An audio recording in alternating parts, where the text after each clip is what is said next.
బహుజనవాదం ఎత్తుకొని ఇవాళ కేసీఆర్ బీఎస్పీతోని పొత్తు పెట్టుకొని తెలంగాణ రాష్ట్రంలో యుద్ధం చేయడానికైతే ముందుకు పోతుండు. అసలు దీన్ని ఎంతమంది స్వాగతిస్తున్నారు, ఎంతమంది వ్యతిరేకిస్తున్నారు? ఈ బహుజన పార్టీని కేసీఆర్ విలీనం చేసుకోవడం, వీళ్ళతో పొత్తు పెట్టుకోవడం, ఇక ఆర్ఎస్ ప్రవీణ్ కుమార్తోని చేతులు కలపడం, దీన్ని ప్రజానికం, తెలంగాణ రాష్ట్ర ప్రజానికం ఏ విధంగా భావిస్తోందనేది తెలియాల్సినటువంటి విషయం ఉంది. ఇప్పుడు కేసీఆర్ చేసేటువంటి ఈ పని అసలు ఆ రాష్ట్రానికి మంచా, లేకపోతే ఇంకేదైనా తన కోసము పాటుపడుతున్నటువంటి కథన, రాష్ట్రం కోసం పాటుపడుతున్నదా, లేదంటే వీళ్ళిద్దరి మధ్య ఇంకేదైనా ఒప్పందం ఉందా అనే విషయాలైతే తెలవాలి.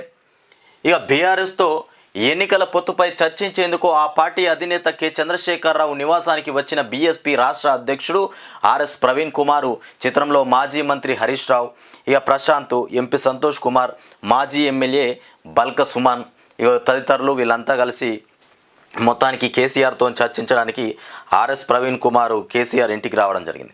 ఇక బీఆర్ఎస్తో బీఎస్పీ పొత్తు, బీఆర్ఎస్తోని బీఎస్పీ పొత్తు పెట్టుకుంది. ఈ పొత్తు మరి ఎట్లుండబోతుందో చూడాలి. ఇక పాలనకు పాతరేసి నిందల అంటూ 3 నెలల్లోనే కాంగ్రెస్పై వ్యతిరేకత. ఇక లోక్సభ ఎన్నికల్లో విజయం మనదే. రాష్ట్ర ఆవిర్భావానికి 9 నెలల ముందే మిషన్ కాకతీయకు ఇక అంకురార్పణ. ఓటమికి కుంగిపోతే రాష్ట్రం వచ్చేదా? వాస్తవానికి ఓటమితో కుంగిపోతే రాష్ట్రం వచ్చేది కాదు. గట్టిగా ధైర్యం చేసి నిలబడితేనే ఇవాళ తెలంగాణ రాష్ట్రం ఏర్పడింది. ఇక మహబూబానగర్ నుంచి లోక్సభ బరిలో మన్నె శ్రీనివాస్ రెడ్డి, మహబూబానగర్, నాగర్ కర్నూల్ ముఖ్య నేతల సమావేశంలో కేసీఆర్. మొత్తానికి ముఖ్య నేతల సమావేశంలో కేసీఆర్ పాల్గొనడం జరిగింది. బీఆర్ఎస్ అధినేత కేసీఆర్తో మహబూబానగర్ అభ్యర్థి మన్నె శ్రీనివాస్ రెడ్డి ఇక్కడ భుజం పైన, మన్నె శ్రీనివాస్ రెడ్డి భుజం మీద చేతులేసినటువంటి కేసీఆర్. ఏం జరగబోతుందో? ఆర్ఎస్ ప్రవీణ్ కుమార్తో పొత్తు పెట్టుకున్నాడు కేసీఆర్. కాంగ్రెస్ ప్రభుత్వం పాలనను గాలికి వదిలేసి పాత ప్రభుత్వంపై నిందలు వేయడమే లక్ష్యంగా పెట్టుకున్నది. ఇక బీఆర్ఎస్ అధికారం చేపట్టే నాటికి ఇక ఉన్నటువంటి ఆర్థిక పరిస్థితిపై నేను ఎవరిని నిందించలేదు. ఇక ఉన్నదానిని మెరుగుపరుచుకున్నాం. గుప్త నిధుల కోసం ఇక వెతికే దొంగలే లంకె బిందెల కోసం ఆశపడతారు. ఇక కష్టపడే మనస్తత్వం ఉన్నవారు ఇక అలవోకగా వచ్చే సంపద కోసం ఆశపడరు. ఇక గిట్లున్నది. కష్టపడే ఆలోచన ఉన్నవారు అలవోకగా, అంటే ఆశపడే సంపదన మీద ఆలోచన పెట్టరు. కష్టపడే గుణం ఉన్నవాళ్ళు, అంటే వాళ్ళకి కష్టపడే గుణం లేదు కాంగ్రెస్ ప్రభుత్వానికి.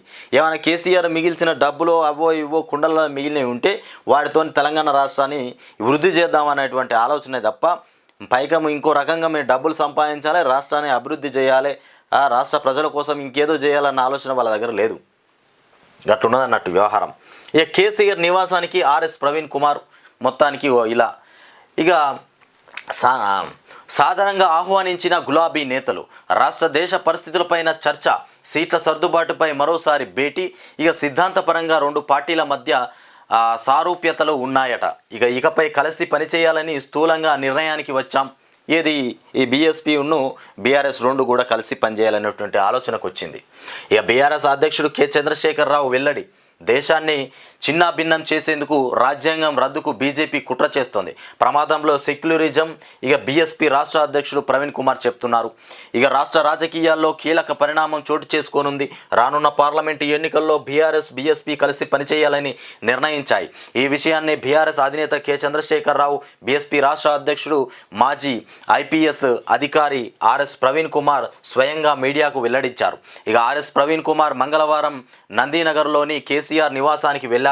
ఆయనను గులాబీ పార్టీ నేతలు సాధారణంగా ఆహ్వానించారు. కేసీఆర్తో కలిసి ఆర్ఎస్ ప్రవీణ్ కుమార్ బృందం అక్కడే భోజనం చేసింది.